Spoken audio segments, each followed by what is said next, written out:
السلام عليكم ورحمة الله تعالى وبركاته. اللهم صل وسلم سيدنا محمد وآله وصحبه وسلم تسليما. Je vais vous parler maintenant, au début de la méditation, des shaitan qui ont des fonctions précises et parfois citées dans les hadiths, bien sûr, et identifiées par les maîtres. Leurs noms contiennent la clé de leur influence, mais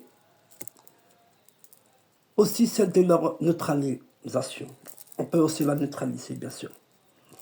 Voici une étude un peu approfondie sur leur nom et sur leur fonction. Il y a un shaitan qui s'appelle Kenzab. Kenzab, il rentre dans le doute. Alors, au début, là, il rentre dans le doute et dans l'oubli.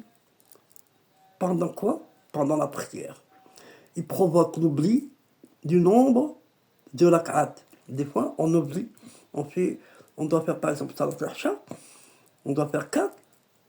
On en a fait 3 et on croit qu'on en a fait... on a oublié. Qu'on croit qu'on a oublié et qu'on n'a pas oublié. La confusion. L'hésitation interne. Eh bien, il faut continuer dans sa lancée. Agir comme par un souffle gauche, mais il vient vers la gauche. Alors, au début de la vie,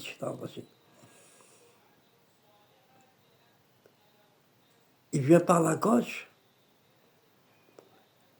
Il aime les voix basses, les voix basses, les masses basses et l'hésitation. Alors, il faut invoquer. A'udhu billah.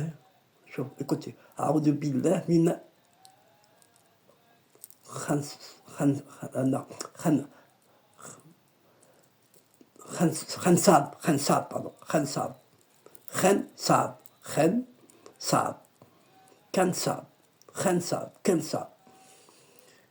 A'udhu billah min Khansab. Ils ont des droits de l'autre. Je recherche refuge auprès d'Allah contre Khansab. Il faut souffler 3 fois légèrement à gauche où il vous a insufflé cette invocation en cas de doute. Il ne vient jamais par la droite. Il faut faire. Et 3 fois, dire A'udhu billahi mina Khansab. On va parler d'un autre shaitan, d'un ancien. Il vient pour la pureté et le doute de la pureté, surtout. Quand on va faire nos ablutions, il nous fait oublier, on a l'impression qu'on a oublié un endroit de l'ablution. On croit qu'on n'a pas fait de pied, mais on l'a fait. On croit qu'on n'a pas fait de gauche, on a fait de gauche. Il faut continuer dans l'ensemble, il ne faut pas l'écouter. Il s'appelle Wailan. Il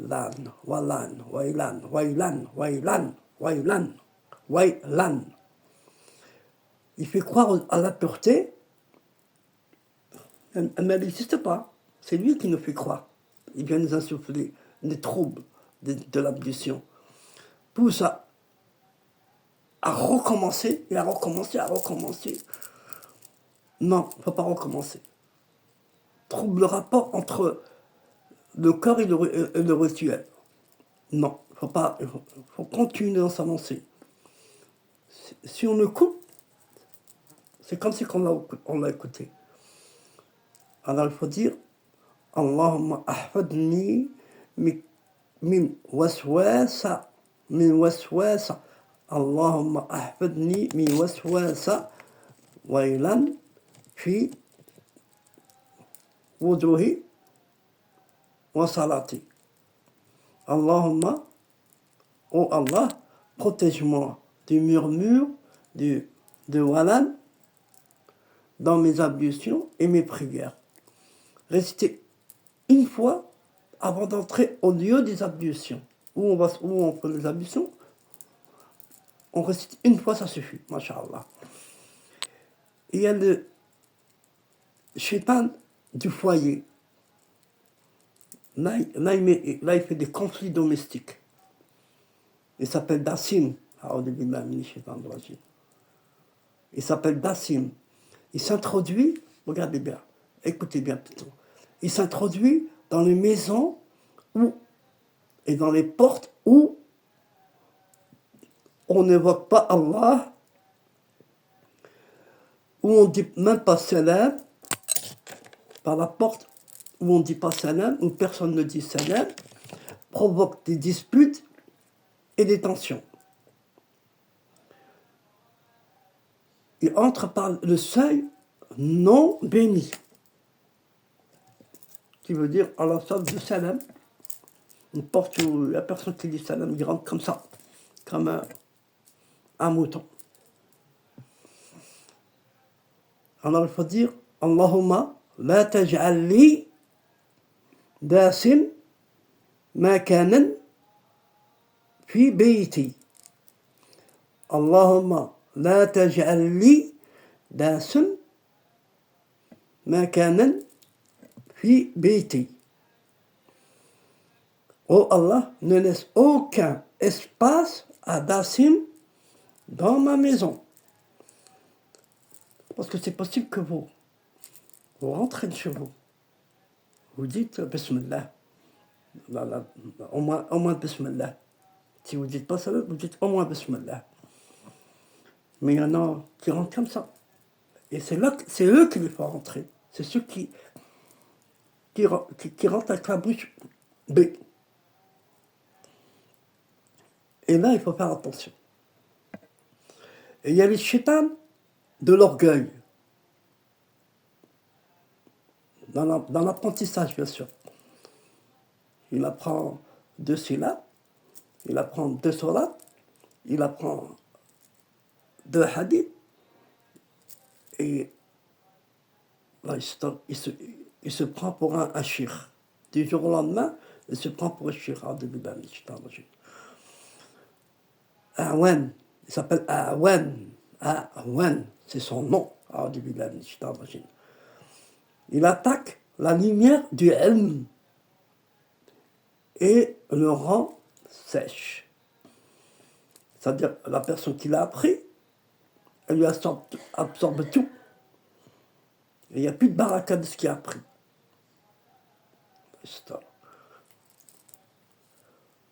La vocation, c'est Allahumma aj'al ilmi nuran wa la taj'allu makaban li a'wan. Allahumma aj'al ilmi nuran wa la taj'allu makaban li a'wan. Ça veut dire, oh Allah, fais de moi, de ma science, une lumière, mais ne la rends pas monture d'Awan. Réciter à chaque étude au cours religieux, ou bien au cours, ou bien dans un cours, avant d'apprendre, quelques cours, de savoir que vous allez apprendre. Parce que le savoir que vous allez apprendre, même dans vos études, c'est un savoir. On passe à un autre, Shaitan du marché et de la rue des commerces. Il s'appelle Zalbanouh. Zalbanouh, qui propage des mensonges, l'avarice, la tromperie dans les lieux, dans le commerce, trompage aussi des poids. Il pèse 1 kilo, Mamoutine 1 kilo, il dit qu'il a pesé 1 kilo. Tous les Russes sont bons. Quand on rentre, il habite au marché, dans plein marché. Et alors, son influence de l'énergie d'échange et d'attention. Alors, son invocation, c'est Allahumma arzuqni rizqan halalan. Allahumma arzuqni rizqan halalan wa asrif anni zal malbouh wa tijaratin. Qui veut dire, oh Allah, accorde-moi une subsistance d'ici et détourne-moi Zalbouh et son commerce. Il est encore plus simple. C'est quand vous rentrez dans